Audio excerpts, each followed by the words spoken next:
O de casa. Vamos lá para o terceiro vídeo da série Educação à Distância para Crianças. E nesse vídeo agora nós vamos falar especificamente sobre os professores e as professoras nesse contexto de educação à distância para as crianças. Eu sou Val Ribeiro e você está comigo aqui no De Repente Pais.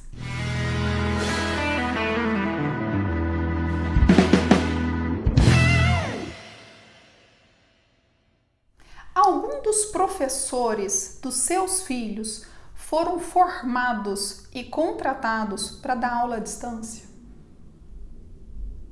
Os professores da minha, não. Os professores das crianças que eu atendo, também não.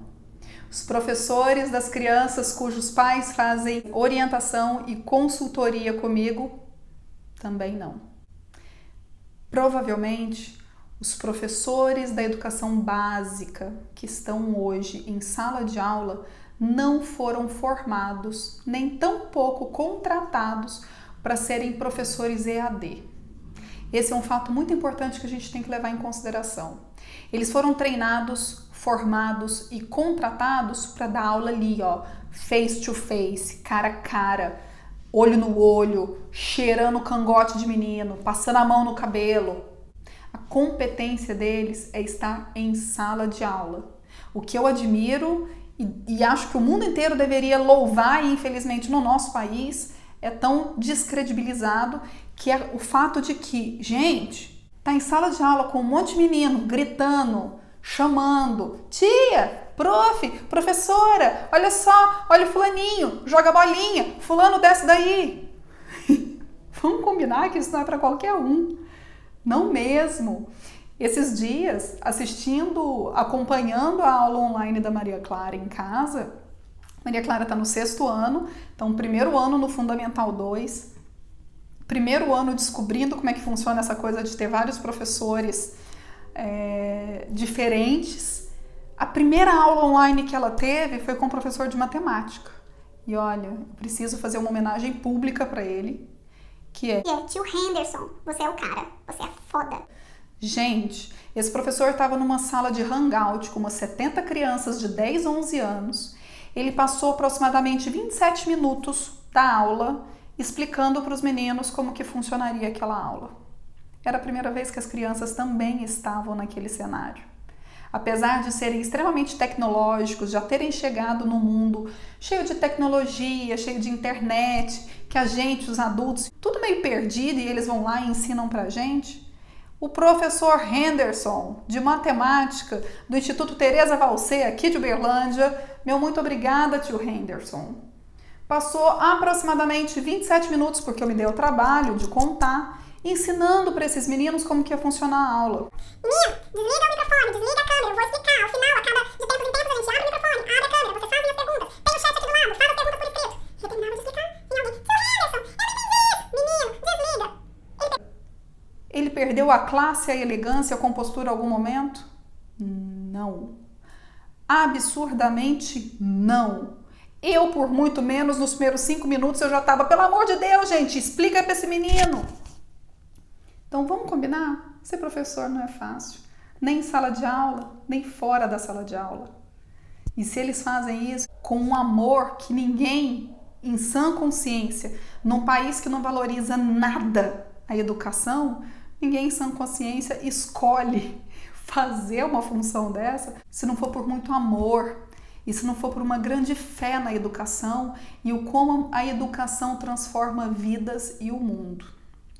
Então, vamos levar isso em consideração, gente, antes de sair atacando as falhas, os erros, as fragilidades de um sistema que é falho, sim, mas não está falho nos últimos 30 dias. É um sistema que é falho historicamente. Um outro ponto que eu preciso destacar com relação aos professores é: quem de vocês aí tem muita facilidade, destreza para usar câmeras? Fazer vídeos, conversar através de tela. Eu ouvi de várias professoras, porque antes de eu botar a cara aqui e conversar com vocês, eu fiz uma pesquisa, tá? Mas eu ouvi de várias professoras que chegam a tremer suar frio quando tem que falar para uma tela. Pergunta se elas sentem alguma coisa desse tipo quando é para entrar numa sala de aula com 40 crianças, penduradas no ventilador e na janela. Não. As nossas crianças estão muito habituadas a fazer vídeos. Eles são da geração dos youtubers, dos TikToks da vida. Os nossos professores não. Eu tenho uma amiga que é professora do ensino superior, que eu já tinha chamado ela várias vezes para fazer lives comigo e ela falou: Val, eu escrevo o que você quiser, eu faço um baita texto, eu dou aula para 300 pessoas, mas me põe na frente de uma câmera. Eu começo a suar frio. Então, gente, não é fácil, de repente, da noite para o dia, sair da sala de aula e transportar o ambiente da sala de aula para uma sala virtual, em que eu não sei em que condições o meu aluno está do outro lado, eu não sei qual é a disponibilidade do meu aluno, eu não sei como manejar a ferramenta. A Maria Clara faz curso de inglês fora da escola e no primeiro dia de aula online do curso de inglês, eu precisei ajudar a professora a criar uma sala online numa determinada plataforma. Porque ela simplesmente foi jogada lá. Falei, eu preciso dar aula para esses meninos. Como eu vou fazer isso? Ninguém estava preparado. Ninguém planejou isso. Com flexibilidade, com empatia, com respeito e com a consciência de que está todo mundo no mesmo barco, a gente consegue. Outro ponto. Como será que fica o vínculo entre professor-aluno num ambiente presencial e num ambiente online? Eu andei postando alguns memes que eu encontrei na internet ao longo dos últimos dias aqui no Instagram, mostrando um pouco de algumas piadas que as crianças, os jovens principalmente, fazem sobre isso. Do tipo, aqui em casa você não tem poder sobre mim. Aqui em casa você não tem como me olhar e me intimidar. Aqui em casa quem manda sou eu, ou aqui em casa quem manda é o meu pai, a minha mãe. Quando esse espaço fica fragmentado dessa forma e que a escola não consegue contar com a extensão desse ambiente online dentro de casa, fica complicado mesmo, inclusive, da resposta das crianças com relação a essas atividades que são propostas online. Portanto, para isso é fundamental que nós, os pais, mantenhamos a nossa mesma postura do tipo, sim, agora é hora da sua aula. Agora é hora de cumprir com as atividades que a sua professora, o seu professor estão propondo. Eu precisei ter uma DR com a Maria Clara numa das primeiras semanas, em que eu sentava com ela para poder acompanhar o que ela tinha feito e ela, não precisa, eu já fiz, eu dei conta. Eu falei, eu não sei. Se você estivesse na escola, se você estivesse em sala de aula, tem o professor para te direcionar, para te encaminhar. Agora esse professor precisa da minha ajuda. Eu vou sim sentar com você e fazer um checklist de tudo que você fez, para poder te orientar, para te ajudar a pensar como é que vai ser feito, o que é possível ou não ser feito. Eu preciso ajudar esse professor. Então é nos colocarmos nessa condição de que nós precisamos sim ajudar a escola nesse momento. Nós precisamos sim ajudar a professora nesse momento, porque lembra que eu falei lá no outro vídeo sobre mediador, a função do mediador no processo de ensino-aprendizagem?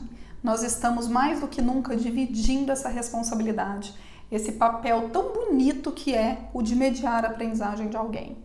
Uma outra coisa que eu sempre discuto quando eu faço assessorias escolares, eu falo para as escolas, escola, o seu capital não é os seus alunos. O seu maior tesouro não é os seus alunos e as suas famílias. O seu maior tesouro são os seus professores. Porque os alunos saem, os alunos passam. Quem fica é o professor. E quem vende a escola, quem leva a escola para dentro da casa daquele que paga ou daquele que recebe o serviço, no caso da educação pública, é o professor. Então, quem é a porta de entrada da escola é o professor. E se o professor já dava a cara a tapa antes em nome da escola, quando estávamos todos nos direcionando presencialmente para a escola, imagina agora que o professor entra de fato na minha casa. A Maria Clara senta aqui nesse escritório com o meu computador ligado, ouvindo aula. Eu fico por perto, eu trabalho, então eu escuto o tom de voz dos professores, eu escuto a forma como ele ensina, eu vejo o rosto dele, eu vejo a postura dele. Eles estão se expondo mais do que nunca. Eles estão dando a cara a tapa mais do que nunca, porque a humanidade deles continua lá. E assim como nós, também estão atravessados por todos os medos, todas as inseguranças, tudo que está acometendo todo mundo. Lembra lá no primeiro vídeo? Eu falei, não vamos esquecer que a escola é composta por seres humanos, que assim como nós estão vivendo todos esses desafios. Portanto, professores estão pressionados de todos os lados mais do que nunca.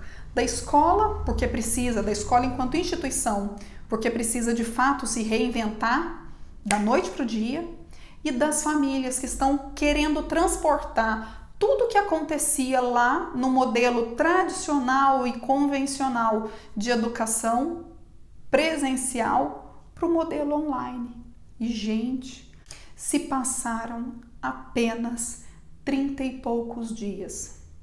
É preciso calma, é preciso paciência e principalmente empatia. Com isso eu encerro mais esse vídeo. Deixa aqui seus comentários, me conta se isso faz sentido. Se sim, compartilha esse vídeo. Se não, tá tudo certo, deixa aqui seus comentários. Pode xingar, tá tudo bem, é sempre tudo muito bem-vindo. E nos vemos na próxima.